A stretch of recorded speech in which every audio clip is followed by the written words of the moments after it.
Oke, thank you, thank you. Waduh, ketemu lagi ya minggu-minggu ya. Ya, berhari-hari Dokter Tifa, atau dugaan saya namanya adalah Tiffany Ijazahwati, memandangi foto Pak Jokowi ketika masih muda. Dokter Tifa sampai tidak bisa tidur karena sosok Pak Jokowi terbayang-bayang di benaknya. Ada perasaan aneh dalam benak Dokter Tifa setiap kali memandang foto Pak Jokowi yang berkumis dan tersenyum manis bak artis. Di satu sisi ada rasa kagum. Di sisi lain, Pak Jokowi sosok yang terlalu jauh untuk diraih. Akhirnya Dokter Tifa pun menjadi kurang begitu sehat dan malah menulis di media sosial bahwa kumis Pak Jokowi palsu. Ya, itu perumpamaan ya. Aneh memang. Mungkin inilah yang disebut sebagai sindrom pengagum rahasia. Benci dan cinta menjadi satu. Seperti bubur kacang hijau yang dicampur dengan santan. Kenapa jadi ngomongin makanan ya? Jadi gini ceritanya. Jagat media sosial pernah diwarnai kegemparan terkait tuduhan ijazah palsu yang dilancarkan oleh orang di media sosial mengaku bernama Dokter Tifa kepada Presiden Jokowi. Nah, melalui aneka cuitan di Twitternya @doktertifa, sang dokter yang konon bernama lengkap Tifauzia Tiasuma. Wah, gila namanya ya. Kayak nama PT ya. Ya, dia ini menulis tuduhan bahwa ijazah S1 Pak Jokowi itu palsu. Padahal Kementerian Komunikasi dan juga Informatika dalam laporan tanggal hoax tanggal 19 Februari 2020, 2 tahun lalu, menyebut ijazah sarjana Fakultas Kehutanan dari UGM merupakan ijazah asli, dan UGM menjamin bahwa Pak Jokowi memiliki ijazah asli. Ijazah Pak Jokowi itu dikeluarkan pada 5 November tahun 1985. Mungkin tahun 1985 yang namanya Dokter Tifa itu masih piyik. Dan sekarang, setelah saya telusuri kembali akun Twitternya, seluruh cuitan tentang ijazah Pak Jokowi yang menyebut ijazahnya palsu itu sudah lenyap, sudah dihapus. Cuitan terbaru adalah tentang perang antara Rusia dan Ukraina, potensi krisis karena nilai tukar rupiah terus anjlok. Terus kenapa nih Dokter Tifa ini menghapus semua cuitan itu? Takut ya? Ya, anak ingusan juga paham. Dia ketakutan dan panik hebat. Saat ini dia mungkin sedang terguncang berdoa supaya semua baik-baik saja sambil mengutuki diri sendiri. Kenapa begitu? Sembrono, membabi buta, dan membuat fitnah yang sudah membohongi ratusan juta penduduk Indonesia. Karena kemudian Twitternya itu kan di-share, dibagi kemana-mana. Nah, ketidakjelasan Dokter Tifa itu masih terus berlanjut. Ketika menyebut pelajaran kimia di sekitar tahun 1975 atau 76 kalau nggak salah, sampai dengan tahun 80 itu belum diajarkan. Jadi menurut si Dokter Tifa ini, tahun 76 sampai 80 belum ada pelajaran kimia. Ya jelas saja pernyataan itu mengundang reaksi masyarakat. Padahal faktanya, ada guru kimia senior yang berkomentar kalau di tahun 70-an dirinya sudah mengajar kimia di sebuah SMA. Lah, kalau dikaitkan pada cuitan yang dihapus di atas, cocok nggak? Kenapa sang dokter menghapus cuitannya, padahal katanya itu cerita fiksi? Malu ya?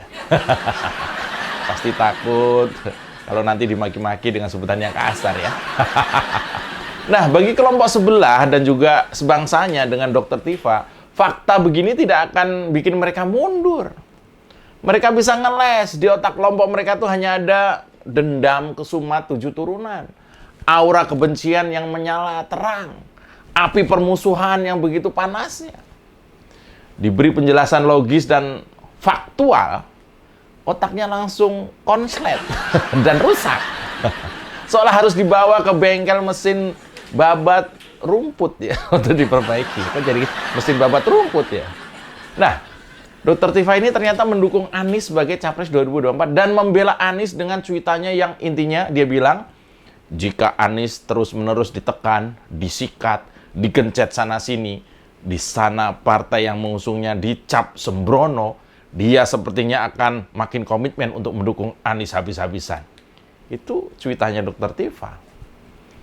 Dia mengaku sedih dan sebel dengan tindakan menzalimi dan kompetisi yang tidak adil yang menjadi kebiasaan baru di bangsa ini katanya. Astaga, ini yang beneran nih cuitannya dia nih. Bahkan terbaru kabarnya Dr. Tifa menginspirasi wanita Indonesia. Caranya dengan Dr. Tifa mengatakan dirinya mau dan siap jadi presiden. Dia bilang, kalau saya daripada jadi ibu negara, ya mending jadi presiden aja. Itu kata Dr. Tifa yang viral di mana-mana. Ya, dengan komposisi demografis di Indonesia, Dr. Tifa itu menyebutkan bahwa keterwakilan perempuan di politik yang menginspirasi memang diperlukan. Dia bilang begini, 50% dari 278 juta rakyat Indonesia itu perempuan. Masa iya sih dari 134 juta wanita? Kok jadi 134 ya? Nah ini dokter kok bego ya? Dokter nggak ngerti matematika. 278 dibagi 2, dia sebut 134. Mentang-mentang belakangnya angka 8. Kalau dibagi 2 jadinya kan 4. Dia bilang begitu. Aduh Bu, 50% dari 278 juta itu adalah, kita kembali setelah yang satu ini.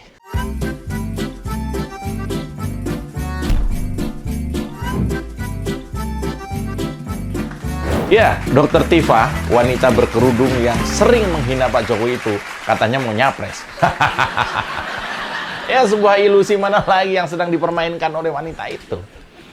Iya, mungkin dia tertarik untuk mendampingi Anies ya, karena Anies sedang goyang sana-sini antara AHY atau bukan AHY. Lalu masuk tiba-tiba Dr. Tifa. Karena ini mungkin sejalan dengan permintaan Yusuf Kala bahwa sebaiknya calon atau wapres yang mendampingi, cawapres yang mendampingi Anies sebaiknya bukan berasal atau nggak perlu yang populer. Nah, ini Dr. Tifa nih, cocok nih. Anies dengan Dr. Tifa, ya. Jadi kan singkatannya anti.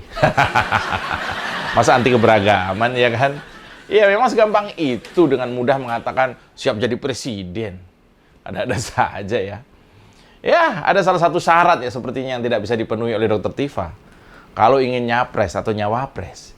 Yaitu bahwa kewarasannya itu atau kesadarannya itu harus ada. Statement Dr. Tifa selalu syarat dengan politik agama.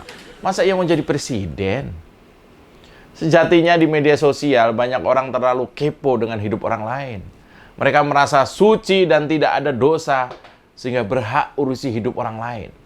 Ada yang berpakaian tidak sesuai ajaran agama langsung nyinyir dan diancam pakai neraka segala.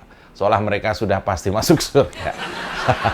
Apapun cocokologi dan narasi dari kelompoknya Dr. Tifa selalu meleset karena logikanya memang konyol.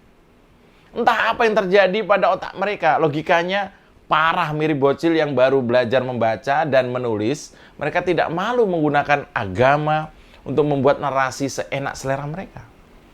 Muka mereka sudah terlalu tebal seperti bedaknya Lucinta Luna. Iya. Kalau memang dia dokter ya, dokter itu kan harusnya cerdas dan logis karena dasar keilmuannya adalah ilmiah dan bukan berdasarkan apa mau seenak jidatnya gitu. Masa menghakimi orang berdasarkan pemahaman sendiri yang konyol? Kalau kita baca cuitannya atau tweet-tweetnya Dr. Tifa itu, pemikiran dan pemahamannya sepintas mengingatkan saya akan istilah emak-emak yang diberikan saat kita menemukan atau melihat perempuan-perempuan yang mulutnya nggak terkontrol. Merasa paling pintar dan paling benar. Berdaster atau berkerudung, kadang-kadang pakai topi dan berkacamata hitam. Itu mirip tawon jadinya. Ya, penampilan kadang seperti toko emas berjalan.